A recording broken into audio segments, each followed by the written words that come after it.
Hey guys, welcome to today's Behind the GM screen.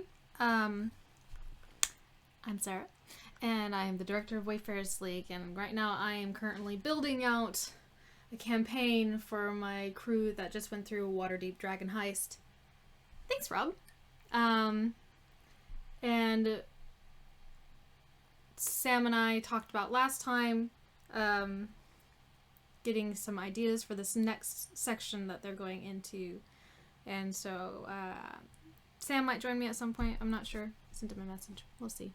But I'm decided to get into Foundry today to start building out some details with the map. So a lot of this campaign is going to be happening out here in the water, considering it's a seafaring game. So this is Foundry. And I was just trying to fill out some notes in my journal from what we came up with before. Hello, Valexion. I just realized my thing isn't showing. Let's see.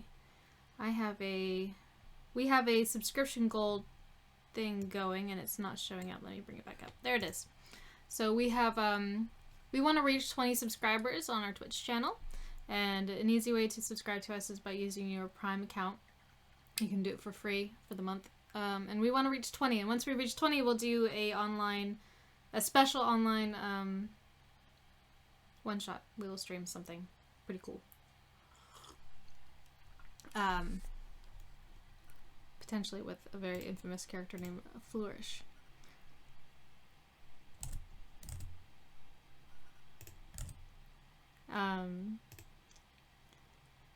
Yeah, today I do want to go over a bit of what we had been coming up with before. Had a blast playing D&D today, but kind miffed at the end. Oh, that's too bad. It does happen sometimes. Let's see. Okay, got it. Go away. Little things popping up on my computer. Don't need that up. Right. So, what am I working on today? I was just looking through my outline that we came up with last time. So, for those that don't know, let's see, 5 players. Yeah, 5 main characters.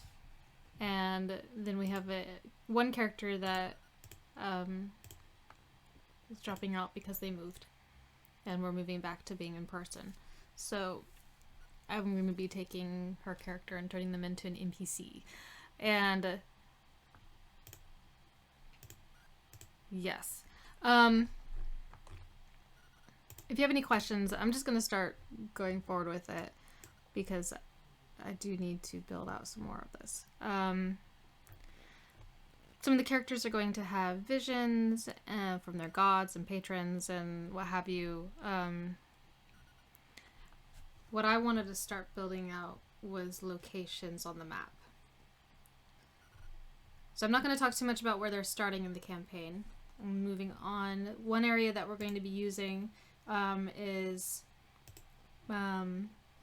Whalebones is going to be, oops, I need to be able to move stuff around. So I was trying to put in some text earlier, which I will be as well. So that's this little button there and the little A, and I need to move things around. So I go up to the person one, right click, drag, and we'll zoom in. And so I'm going to be doing stuff in Whalebones today. So I have my notes over here under journal, Whalebones. And the thing that we have ideas for Whalebones is shrouded in mist. And there's potentially a sea hag lair that's there. The sea hag is a made big bad and the patron of the NPC named Tenacity. And she's going to be a bit of a spy. Cool. We're going to have undead mermaids, undead sailors, and this is where there's going to be this ship that the players are going to find that is also sentient. Location of the sentient ship. So the players can have a choice of going there first or going to the pirate city. They can pass by. They can decide what they want to do.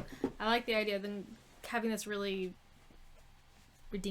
dinky kind of ship, or maybe we can do something with the crew itself, that when they hire the crew, they try to, I don't know, commandeer the ship for something need to think about that. Let's see. Bag of holding. Bag of holding, powder keg, 20 flasks of oil, 10k ball bearings, BBBG immune to piercing and bludgeoning. Ball bearings acted as shrapnel. Challenge them to a game of bravery and neither let go. That's interesting.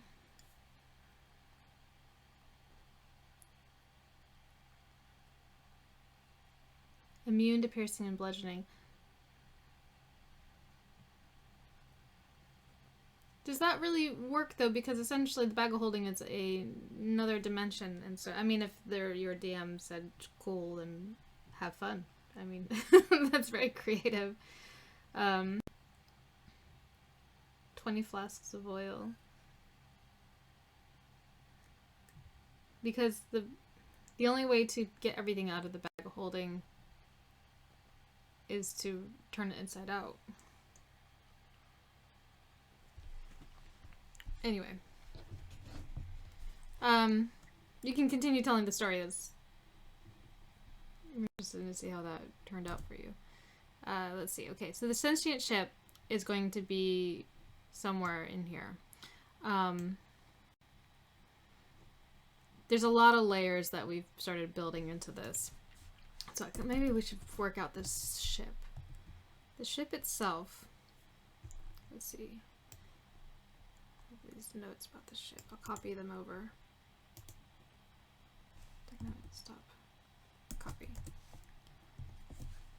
For the ship, saved his brother's soul by putting it into the ship, a warlock of Mistra. Maybe it's Jarlaxle's lover, which I think we've settled on that because that'd be quite interesting. What's interesting is that if it's Jarlaxle's an elf, so he, you know, who knows how old he is. He's one of the other big bads. But if it's Jarlaxle's lover that is inside the ship,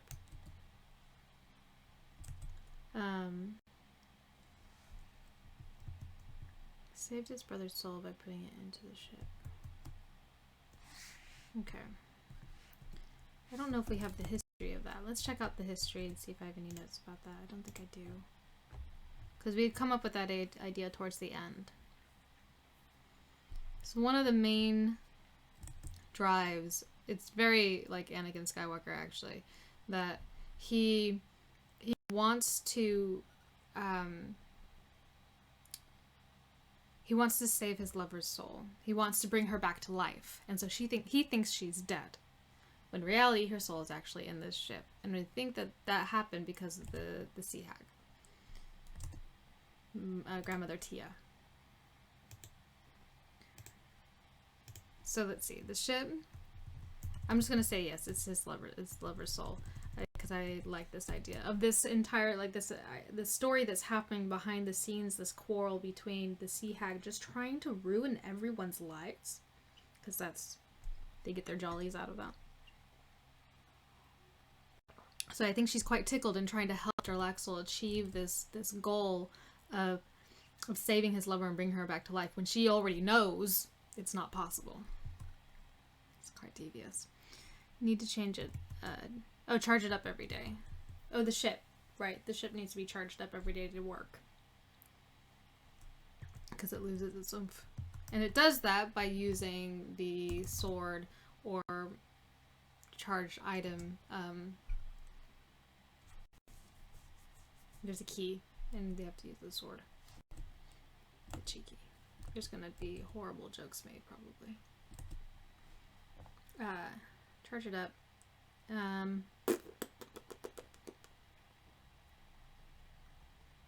Needing to win over the social encounter. So I think what I'll do is I'll use these notes. I'll have information about whalebones as a whole, the location, but then I'll use the same journal entry for the encounters that can happen there. Because there's also going to be Sea Hag's lair. I wonder if I can make this bigger. Let's see.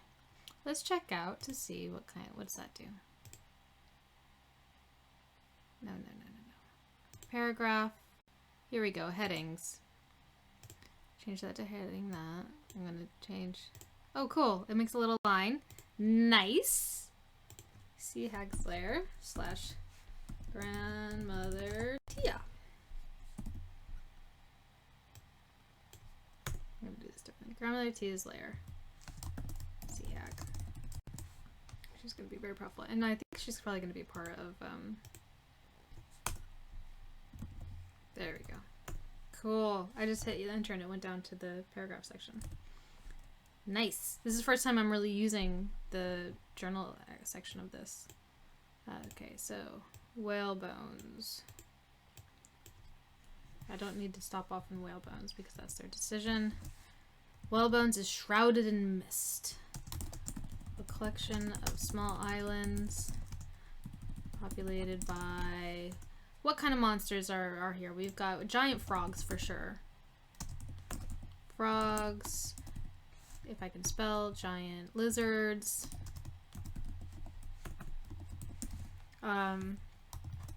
There's definitely going to be undead mermaids. We found a pretty awesome stat block last week, 2 weeks ago when we last did this. Zombies. Fergus, if you're watching, you probably shouldn't be watching if you wanted to join this game. If there's a spot I have to see, but you're gonna have so many spoilers if you're watching. A puzzle ritual to wake up the ship. So let's see. Grandmother Tia's... The ship itself is not in her lair. The area will be affected by it. So actually, let's take a look at sea hags and lairs. That is in... So if you want to know about hags, they're awesome. Big fan of them if you know me at all. I also play one in a campaign right now. Okay. I think they're in Volos.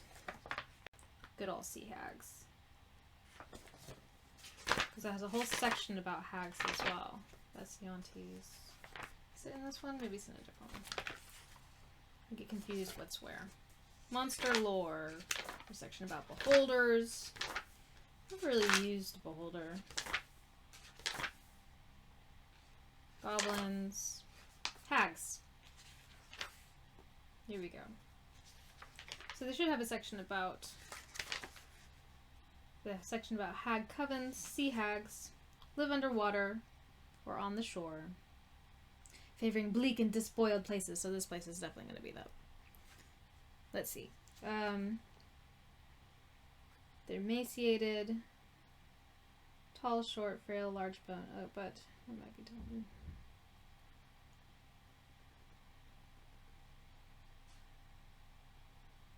One is more likely to defile an inspiring statue in a town square, making it a symbol of fear and shower than destroy it outright.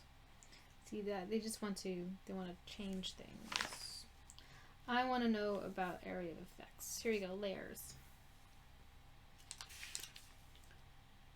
Because typically, they have layer actions, regional effects. That's what I want. Sea hags. Most surfaces are covered in a thin film of slime. Grungs. I like grungs. The creatures in use, yes. So this is the whalebone islands. I like grungs. Grungs are really cool. Grungs, and actually we could have some lizard folk because I think that would be interesting because Ted's character was lizard folk and he got reincarnated to being a human, and one of his personal goals is to become a lizard folk again. Finding a way.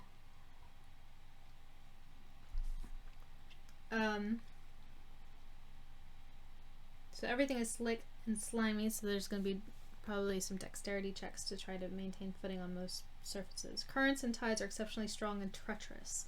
Any ability check made to safely navigate or control the vessel moving through these waters has disadvantage. Ooh, okay.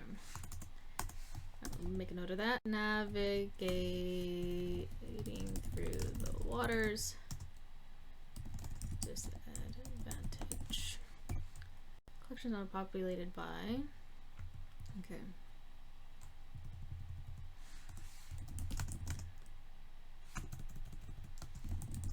I probably won't use all these creatures, but it's nice to have a collection to pull from. The water itself is treacherous.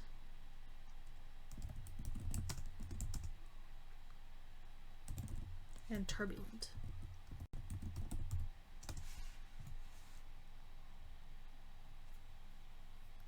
Sharp rocks. Let's see. Because one of the things we're going to do is have a old sea dog essentially tell the players about this relic that they can find potentially amongst the whale bones. Ooh, what if that sea dog is essentially the night hag in disguise? Oh, I like it.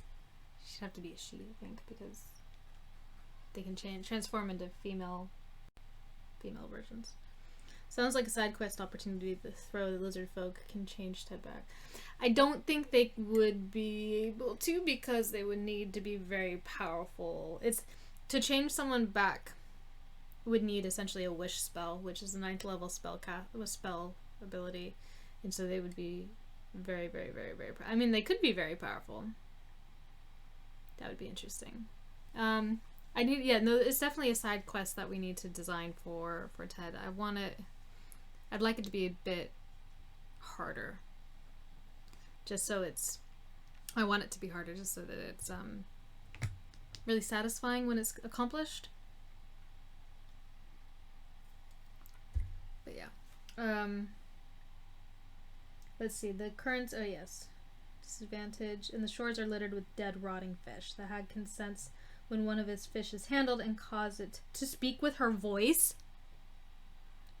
That is wild. I haven't really looked at Sahagwin. Sahagwin? Sure. I'll have to take a look at him. Sahagwin. Make a note. I like that though. Rotten dead fish.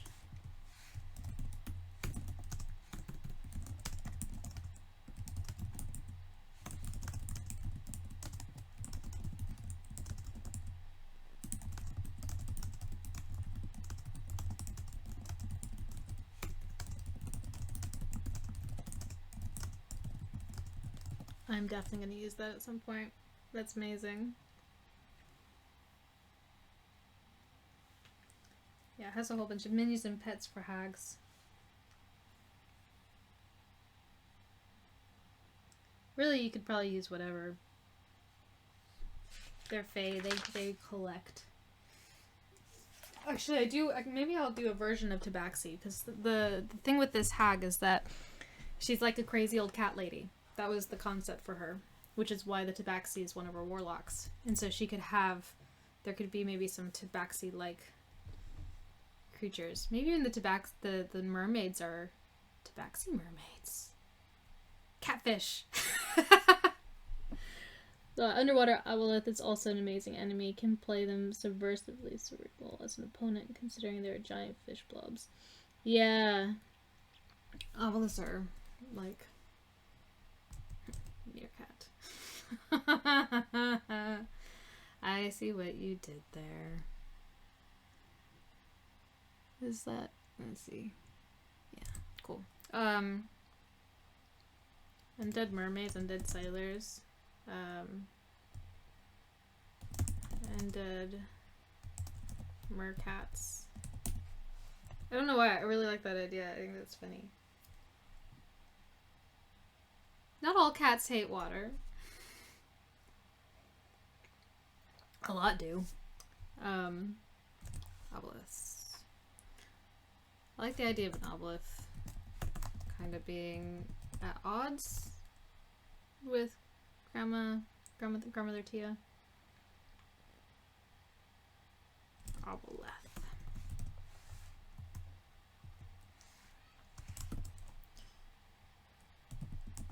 Roaming the waters around the islands. Maybe. Think about that one.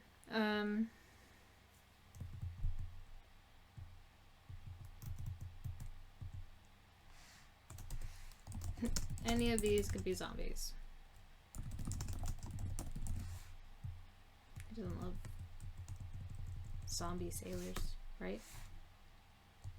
I'm going to copy that up there.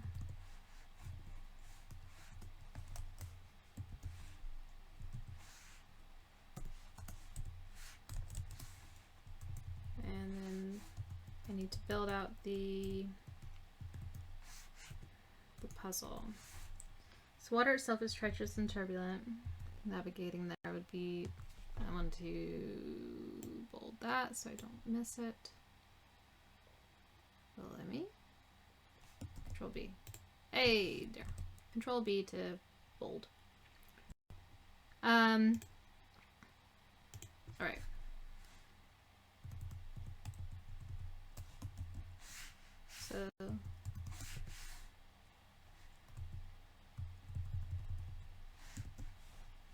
So retrieving the ship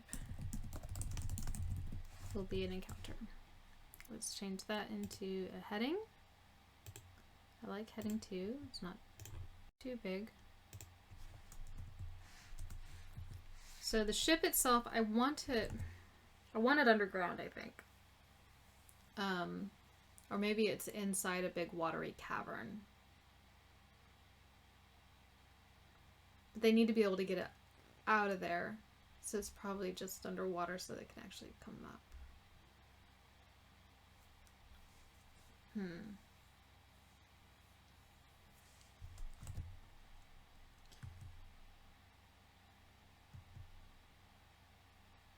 Let's see. So a ritual to wake up the ship, mesmerized by mermaids. So the ship itself would be mesmerized by mermaids. Once they're dead, it wakes up.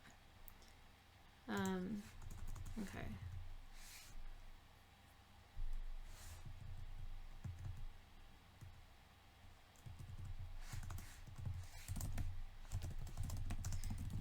Ship is below the water.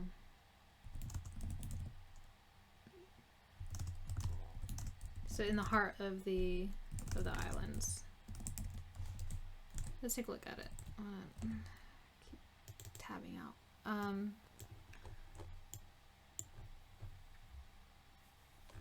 mean, these are probably just more of a suggestion. I think I need to actually make a map. I need a proper map of whale bones. I'll need to, actually no, I probably won't. I'll do most of it by theater of the mind, and then I'll make some combat maps for where the ship is.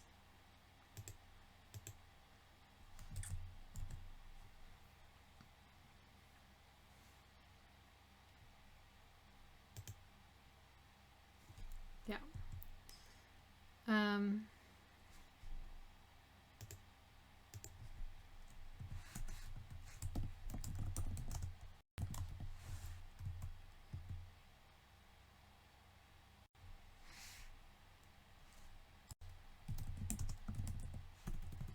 It's surrounded by undead mermaids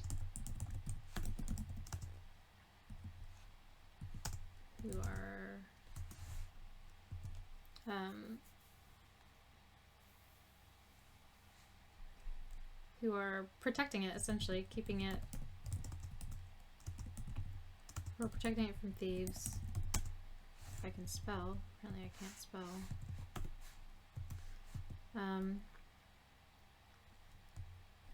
On the ship will be undead sailors and skeletons.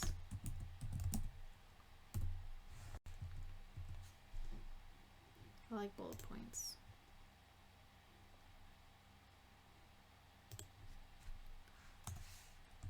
PCs will need to kill all the mermaids.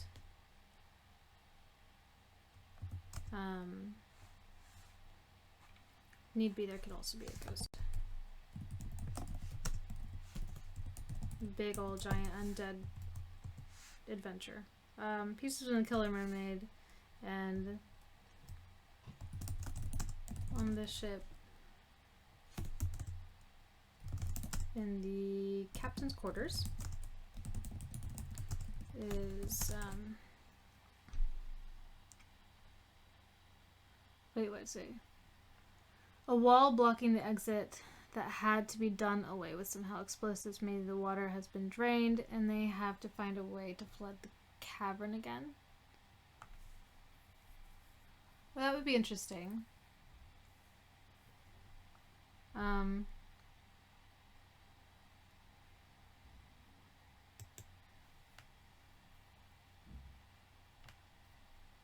This is actually the Sword Coast, because the guys have been playing. I've been playing with these guys for over 2 years now, and so we started in Waterdeep, Sword Coast. I'm not a huge fan of Faerun, if I'm honest, so I'm just kind of making it my own at this point. I've moved. So Jarlaxle's his city's supposed to be, what is it, Lux? I see. I blocked it out because it was up here. I can grab it. So Luxon is where he's from, but I'm moving it because I want him to be like a proper pirate lord, and so it's going to be over here on an island as a secret pirate city that you have to know where it is, because I like that more. So I would like this to be in Onua. I think that would be super fun. I might maybe adapt it so it is in Onua, so I can pass this on to other people to play as well. I changed lots of names and things, but I like the story that we've come up with so far. So retrieving the ship, we've come up with, see, the thing, I like the idea of them having to fight underwater because it is very hard. And they're level 7 now. But I do like the idea of it being in cavern and they can't actually get it out unless they flood it. That's a really fun idea. They're not a heavily, like, they're not a nature magic group. They have a cleric and a couple warlocks and a bard, so it's yeah, it's that kind of thing. Yeah, I'll just say I think switching universes would be, I don't think it would make sense story-wise. I'm fine with where they're at. Essentially, I mean, with D&D, if you start off in a setting, you can make it your own. You just change things that you want to change. You don't have to keep things the same. Do what you want in your sandbox. This has become my sandbox, so I'm just changing. I mean, I have maps already done now because I'm using Faerun. And some of the, we've already changed a lot of lore as well, like Elminster, who is this big bad adventurer wizard person in our world, died by some crazy magical fight, and one of my players has a piece of his sword, so his patron is essentially Mistra and Elminster kind of mashed together. Well, if you want an underwater fight, maybe the ship is underwater and they have to find a way to bring it back up. Yeah, that was the idea. See, the ship itself, I don't know if you heard this part, the ship itself is sentient. So once they activate it and wake it up and allow it to move, it can actually sail itself. In a way, this is a bit of getting around them than not needing an entire crew. They will have to hire one to get there initially. But I like them. I like the idea of them having the sentient ship with them. There's a lot more story behind that, why the ship is there and who the ship is, which we need to flesh that out a bit more. The ship, okay, but below water, but see if there isn't any, right, you were here last time, never mind. I think I do like the idea of this empty cavern, because then there is some underwater stuff, and I like the flooding the cavern itself is really interesting to me. And Hi. Streaming right now. I know. Do you want a tuna salad sandwich? okay, Olives? Relish? sure. Lettuce, tomato. I don't think there is any relish. Lettuce, tomato, onions? Yeah. No olives. No, thank you. You're welcome. We're going out to the what is happening? We're having a picnic today. It's my son's birthday. So my mom's making us all lunch. So what is it then? What do you mean what is it? The ship?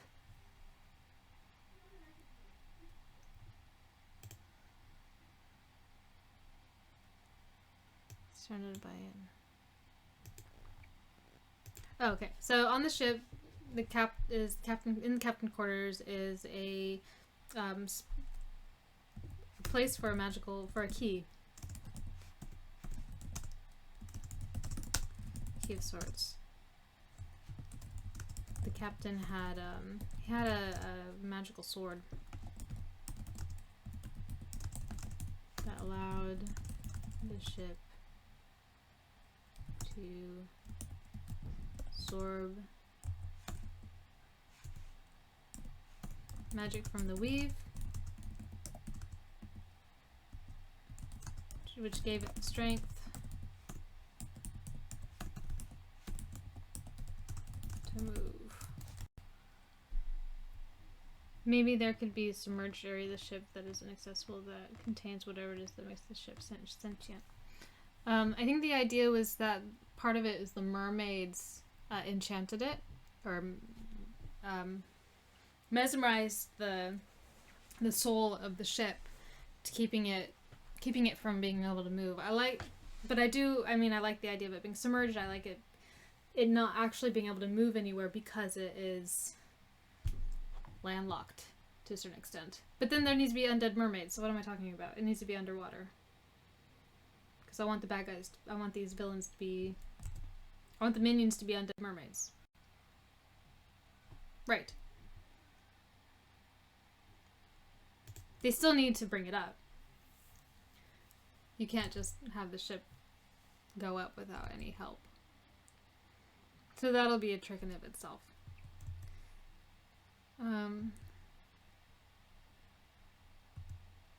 They'll still need to do some stuff.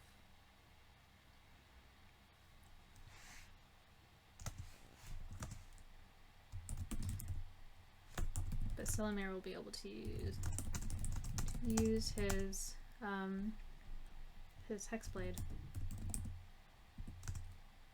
as a key.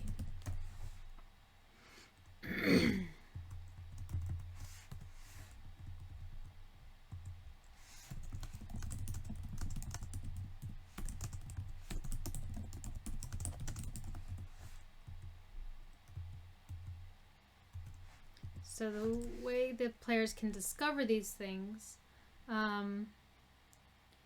will be, there's going to be arcane symbols around the area. Decipher, we'll have arcane symbols,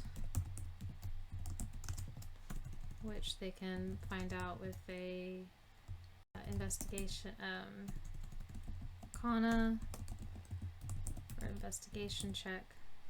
Investigation check. DC 15.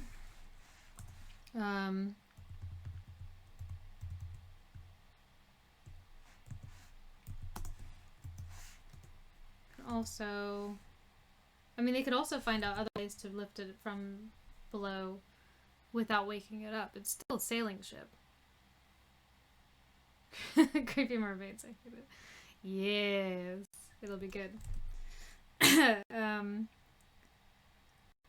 History checks for lore. We have a couple of players that are really good at history, so there could be like stories or songs about this ship that they could recall.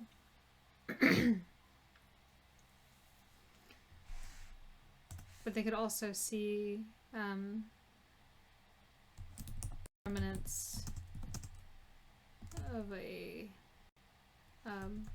the key. Maybe one of the undead is actually the captain, and there's the hilt from the sword, but no blade.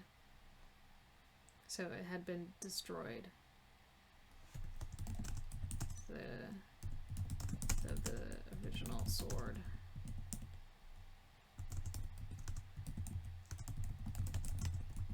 So they can see clues and evidence. One of the things that you want to do when you're building out encounters and clues is that you want multiple ways that the players can discover things, because ultimately they probably won't do what you want them to do.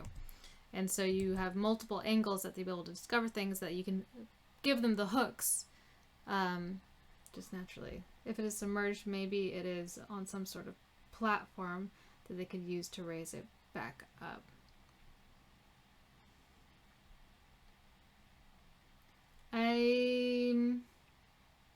I mean, that's possible, but I feel like that's much more engineered than the location allows it to be.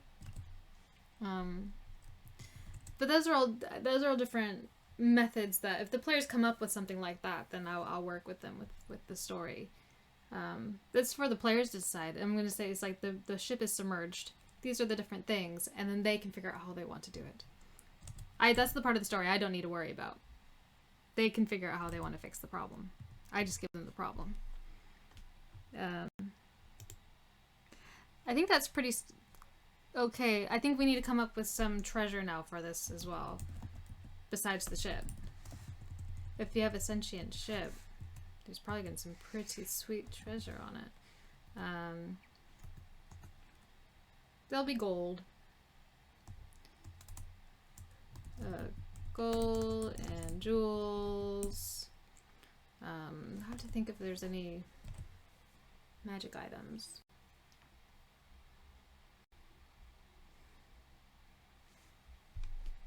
So they'll get some treasure. Gold, jewels, and pearls. There's probably some nice like flatware and cutlery in the captain's quarters. All the fabric and everything is going to be super horrible. The ship itself will be pristine though because it's essentially a giant magic item. Because it's a sentient thing. Right, let's go back to the ship. Information about the ship itself. It's Jarlaxle's lover's soul. It's going to be a male.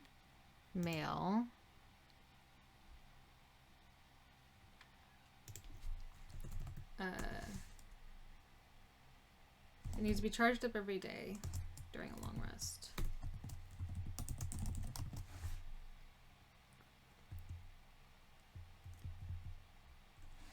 It will be possible to have a new key enchanted, I think.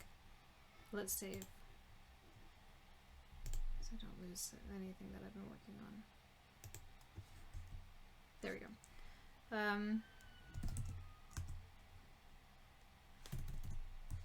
The Hexblade weapon can work as a key. Actually, I think we talked about it not necessarily having to be a sword, but just a magic key of some sorts, and the Hexblade can actually change what their Hexblade weapon looks like. I think? I'll have to look at it again. But that might be the case. Change what kind of thing it is. But they can work as a key. PCs will also be able to create a key by working with an artificer or enchanter. So that's possible.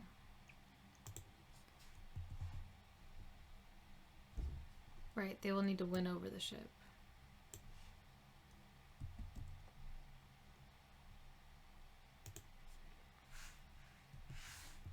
So let's go down here. Once the ship is woken up. So let's move the ship information down here, actually. Here we go. Let's move the ship information to here.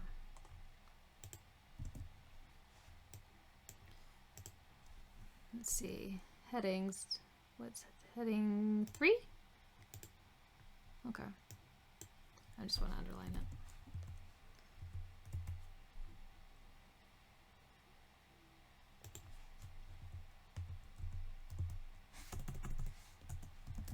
About the ship. I need a name for him.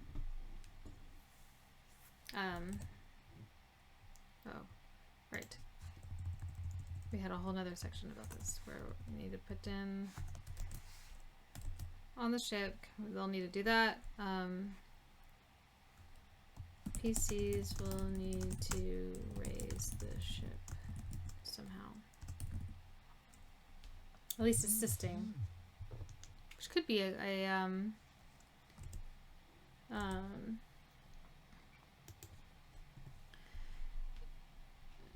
could be a skill check. Group skill check. So players can offer how they want to do it using their own skills and unique skills. So then they can. It's much more role play oriented. That kind of thing. So let's see the ship. So they'll figure out how to raise it up. And once it's risen up, once the ship is woken, they'll need to win over the ship itself to get them to work with them. So it's his soul, his liver's soul, and so his liver is going to be probably another drow, because it's, I mean, Jarlaxle will grow up in the Underdark with the other drow. Drow, male. I need a good name. What's a good drow name? I can figure out who this character is because I'll be playing them. They're a bit different.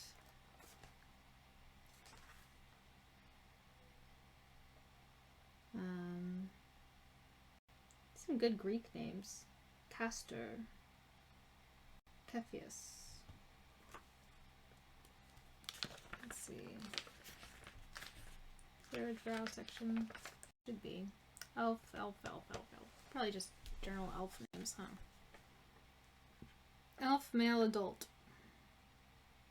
They're a little different, though, than regular elf names, aren't they? Kind of like these Greek ones, though.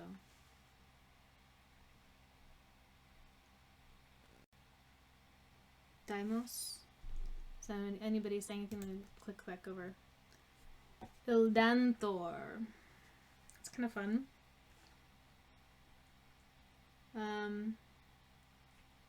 What was the first one I said? I said Deimos. Castor.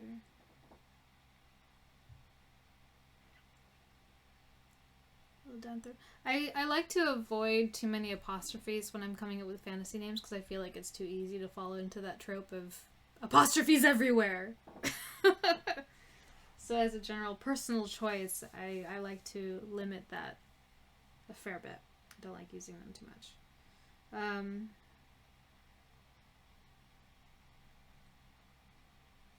I do like Deimos, actually.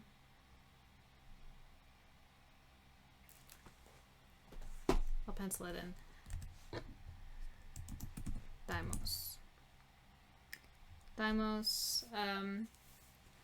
And perhaps that he was one of the reasons why Jarlaxle left and went and became his own person in the first place. Like, he inspired Jarlaxle to... They left together, maybe. In my own little back world. Bob.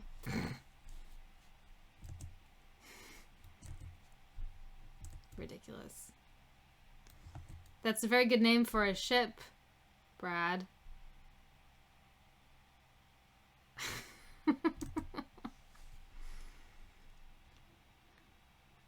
So Deimos, I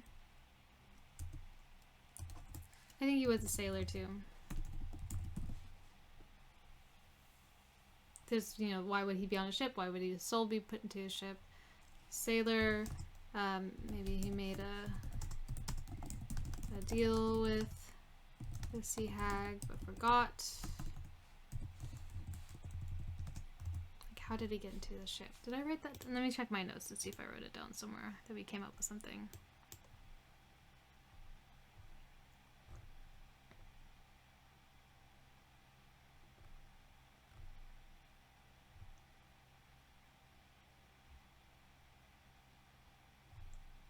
I don't think we did.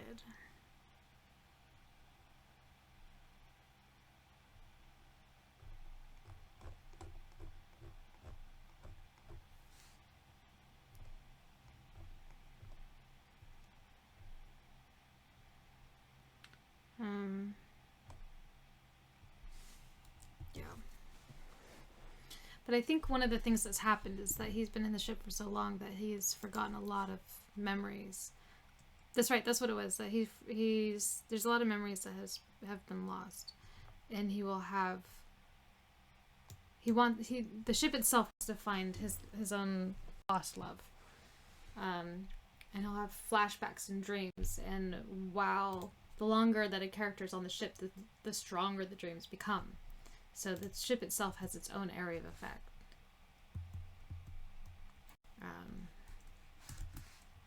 Ship area of effect. Those that on the ship receive flashes and dreams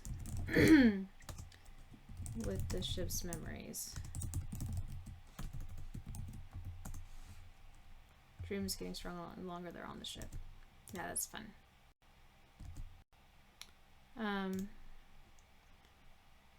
Coming up to the end of the hour, and I'm pretty happy with the work that I've done today. Filling out this little side mission.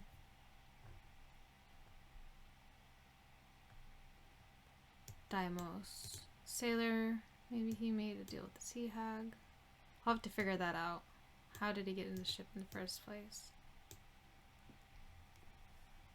If it's important. I mean, maybe that can come up during the game too. The main thing is that the players will hear about this ship, and they'll have a choice to go here. So maybe I should stop trying to do too much on this. But they'll have the choice of going into this location. They'll experience this location and understand what it is. Find the ship, retrieve it, and then ultimately they'll have 2 ships at that point, which is kind of fun.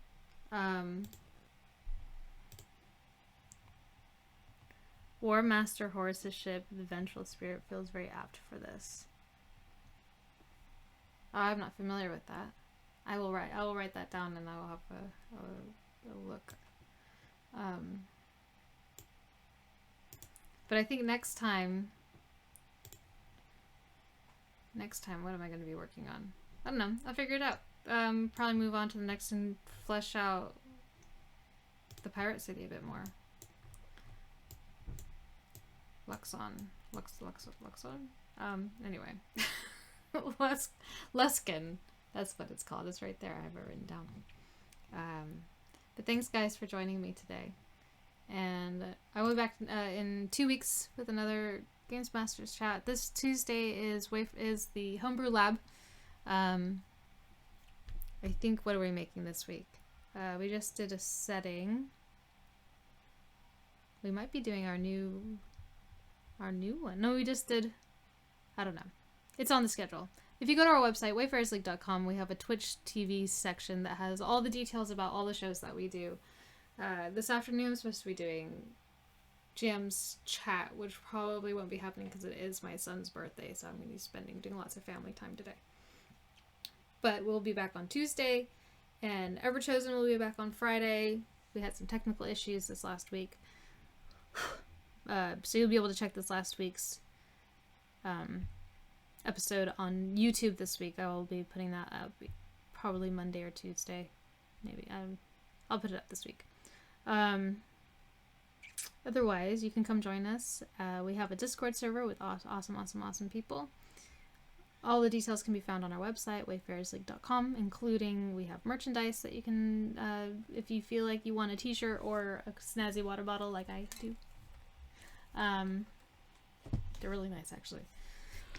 You can get one at our Redbubble shop.